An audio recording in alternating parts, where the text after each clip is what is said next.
দানের সোয়াব পাবেন আপনি দান না করে। টাকা পয়সা আপনি দান করলেন না, 1 টাকাও আপনি দান করলেন না, অথচ লক্ষ লক্ষ টাকা দান করে মানুষ যে সোয়াব পাচ্ছে তার চেয়ে বেশি পরিমাণ সোয়াব মহান রব্বুল আলামিন আপনার আমলনামায় জমা করে দিবেন। How it possible? 100% পসিবল। সেটা হচ্ছে যে কারোর সঙ্গে ভালো ব্যবহার করুন, কথা বলুন সুন্দর করে। যদি আপনি কারোর সাথে সুন্দর করে ভদ্রভাবে নম্রভাবে কথা বলেন, সেখানে দানের সোয়াব দেওয়া হয়, দানের নেকি লেখা হয়।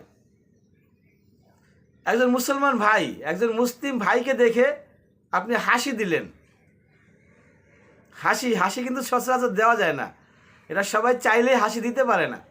হাসি দেওয়া একটা গুণের কাজ। নবী মোহাম্মদ মুস্তফা সাল্লাল্লাহু সাল্লাম ওনার দিকে তাকাইলেই মনে হতো উনি মুস্কি মুস্কি হাসতেছেন।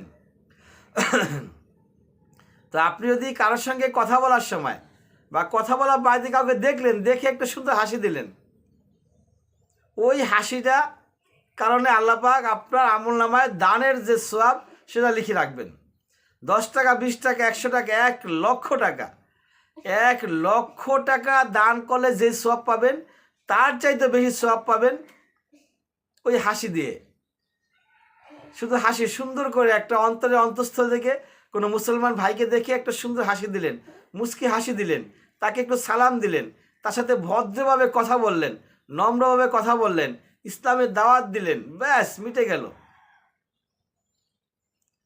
মানসিকভাবে প্রশান্তি পাবেন। একদিক দিয়ে তো আপনার দানের সব পাচ্ছেন, আরেক দিক দিয়ে মানসিকভাবে আপনার অন্তরে একটা প্রশান্তি চলে আসবে, নিজের কাছে একটু ফুরফুরা ফুরফুরা মনে হবে, একটু ভালো ভালো লাগবে, এবং যেই ব্যক্তির সঙ্গে কথা বললেন সেই ব্যক্তিও মজা পাবে এবং আপনার প্রশংসা করবে যে লোকটা কত ভালো, আমার সঙ্গে হাসি দিয়ে কথা বলে, নম্র ভদ্রভাবে কথা বলে, তার মুখ দিয়ে কোনো নেগেটিভ ল্যাঙ্গুয়েজ বের হয় না। তো এই ধরনের লোকই তো আমরা চাই।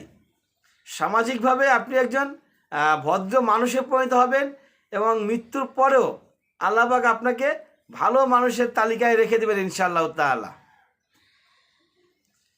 আসসালামু আলাইকুম ওয়া রাহমাতুল্লাহ।